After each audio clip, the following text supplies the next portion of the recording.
صاحب حنفیہ کے نزدیک تراویح سنت مؤکدہ ہونے پر دلائل دے دیجئے. بہت سے لوگ کہتے ہیں کہ یہ اصل میں تہجد کی نماز ہے اور نفل ہے, سنت مؤکدہ نہیں, تو ہم انہیں کیا دلیل دیں؟ ان سے پوچھیں کہ سنت مؤکدہ کی تعریف کیا ہے. کوئی بھی آدھی بات کر کے چھوڑ دیا کرے نا تو اس کی بات نہ لیا کریں. اس سے سنت مؤکدہ کی ڈیفینیشن کیا ہے, پہلے تو یہ پوچھیں کہ سنت کی دو قسمیں ہیں یا نہیں ہیں. ہو سکتا ہے وہ دو قسموں کا ہی منکر ہو. ایک صاحب ہیں وہ یوٹیوب پہ بڑے مشہور ہیں, وہ کہتے ہیں سنت مؤکدہ کچھ نہیں ہوتی, فرض ہے یا بس سنت ہے. تو میں نے کہا ٹھیک ہے, کسی نے مجھے بتایا, میں نے کہا ٹھیک ہے, اگر کوئی فجر میں روزانہ 2 رکعت میں انا اعطیناک الکوثر پڑھ کے رکوع کر لیتا ہے امام صاحب, تو لمبی سورت پڑھنا کوئی واجب تو نہیں ہے نا. تو روزانہ فجر میں اتنی مختصر سورت پڑھتا ہے تو کیا مقتدی اس کو چھوڑیں گے؟ بولو نا. لوگ بولیں گے بھائی فجر میں کو طول دینا کیا ہے, سنت ہے. اب وہ کہے کہ سنت ہے, فرض تو نہیں ہے نا, تو ہم کہیں گے بھائی بے شک فرض نہیں ہے, لیکن یہ سنت مؤکدہ ہے. نبی نے ہمیشہ 2 فرض جو پڑھے فجر کے ان میں قرات, بولو بھائی, لمبی کی ہے. اگر آپ مختصر قرات کرو گے آپ کو امامت سے نکال. اب آپ قل اللہ پڑھ کے 2 رکعتیں پڑھ رہے ہو, حالانکہ فرض نہیں ہے لمبی قرات کرنا, واجب بھی نہیں ہے.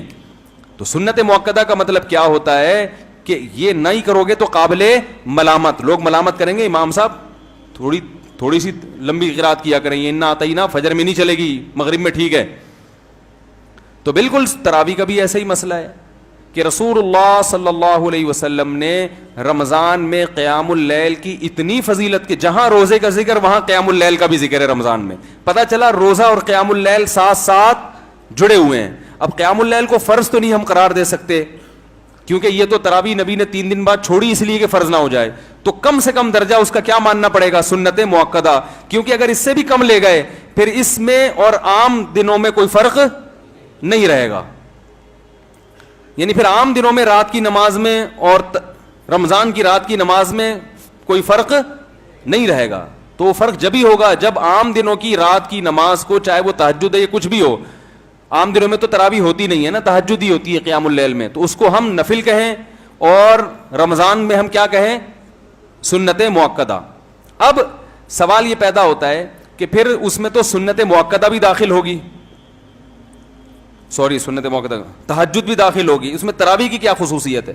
تراویح کی خصوصیت یہ ہے کہ ہم دیکھتے ہیں کہ تہجد پورے سال پڑھی جاتی ہے, جبکہ تراویح صرف کس کے ساتھ خاص ہے, رمضان کے ساتھ خاص. تو جب یہ رمضان کے ساتھ خاص ہے تو وہ تہجد تو پورے سال ہے نا, اس میں تو یہ رمضان ہو غیر رمضان ہو, نبی 8 رکعتیں اکثر پڑھا کرتے تھے. تراویح ایک الگ سے نماز ہے جو باقاعدہ جماعت کے ساتھ ہے, اس میں لوگوں کا ہجوم ہوتا ہے, جبکہ امت کا تقریباً اس پر اجماع ہے کہ نفل نماز میں لوگوں کو اکٹھا کر کے جماعت سے نماز پڑھانے کی اجازت نہیں ہے. آپ دیکھو جیسے ہی عید کا چاند نظر آئے, اب تہجد آپ جماعت سے نہیں پڑھ سکتے. اگر یہ عام تہجد کی طرح ہے تو آپ جماعت سے نہیں پڑھ سکتے, بلکہ 10 رکعتوں کے بعد پتہ چلا نا چاند ہو گیا, ختم, وہی نماز چھوڑ دی جاتی ہے. یہ بتانے کے لیے کہ یہ کس کی خاصیت ہے, یہ نماز, یہ رمضان کی خاصیت ہے. اس لیے علماء کہتے ہیں چونکہ یہ رمضان کی خاصیت ہے تو حدیث میں جو آتا ہے قیام اللیل, اس میں یقیناً وتر بھی داخل ہے, تہجد بھی داخل ہے, تراویح بھی داخل ہے, لیکن اس قیام اللیل کا اولین مصداق تراویح ہے.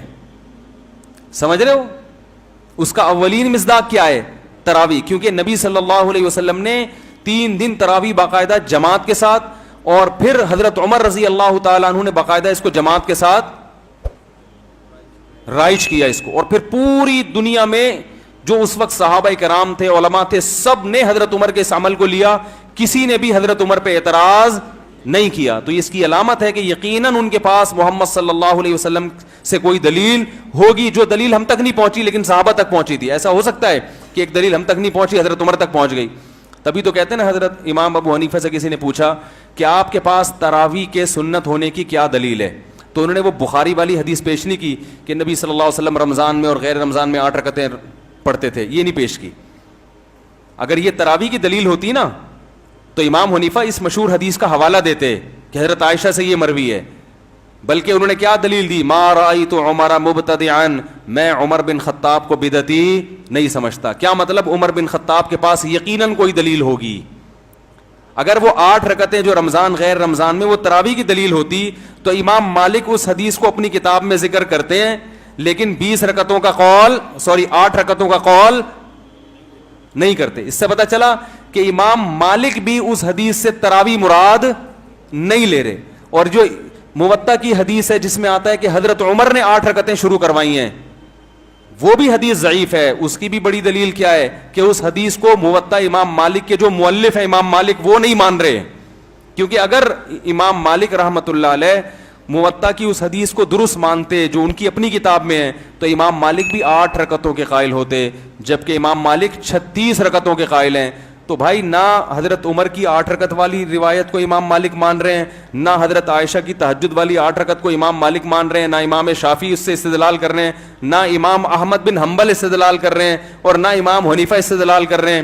اور استدلال کر رہا ہے کوئی اس زمانے کا کوئی انجینئر استدلال کر رہا ہے, تو یا تو وہ چاروں کی فہم غلط ہے, اور آج کے دور کے پلمبر اور انجینئروں کو اللہ نے بے پناہ علم و فراست عطا فرمائی ہے, یا پھر یہ غلط ہے اور وہ کیا ہے, وہ صحیح ہے.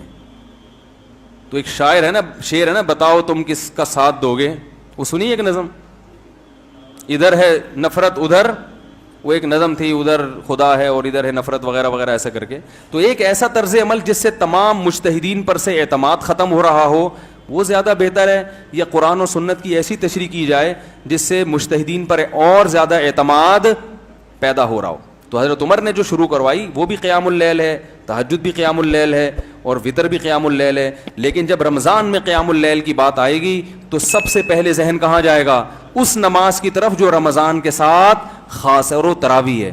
تو اس لیے علماء تراویح کو عام نوافل کی طرح نہیں بلکہ سنت مؤکدہ کہتے ہیں. اور چونکہ جمہور کے نزدیک 20 رکعتیں ہیں, امام احمد بن حنبل سے 2 قول ملتے ہیں, 20 رکعتوں والا بھی, اور ایک اختیار بھی دیتے ہیں کہ اس بارے میں جتنی روایتیں منقول ہیں, 8 کا وہ بھی نہیں کہتے, کہتے ہیں 16 بھی منقول ہیں, 36 بھی منقول ہیں, 24 بھی منقول ہیں, تو ان میں سے جتنی چاہے پڑھ لو. لیکن دوسرا قول امام احمد کا بھی یہ ہے کہ بہتر کیا ہے, 20 رکعتیں. مختار ان کے نزدیک بھی ہے, اور باقی تینوں ائمہ سے تو صراحت ہے 20 رکعت سے کم کا کوئی قائل نہیں ہے. تو اس لیے علماء احناف کا یہ فتویٰ ہے کہ 20 رکعتیں ہی سنت مؤکدہ ہیں. ہاں کبھی کسی عذر سے چھوٹ جائیں, تھکاوٹ ہے, سفر ہے, تو سنت مؤکدہ کا حکم یہ ہے کہ کبھی کبھار چھوڑنے میں کوئی حرج نہیں ہے, لیکن چھوڑنے کا بالکل معمول بنا لینا. تو ہم یہ نہیں کہہ رہے کہ گناہ گار ہوگا, لیکن ایسا آدمی بہرحال قابل ملامت ہے, اس کو ملامت کی جائے گی کہ ایک چیز کی اتنی فضیلت اور نبی نے اتنا ابھارا, پھر خلفائے راشدین نے اس کو باقاعدہ زندہ کیا, آپ اس عبادت کو عام نوافل کی طرح چھوڑے چلے جا رہے ہو, تو یہ اچھا عمل نہیں ہے. آپ کو ایسا نہیں کرنا چاہیے. مسلمان ہو, آپ پر یہ چیز سوٹ نہیں کرتی.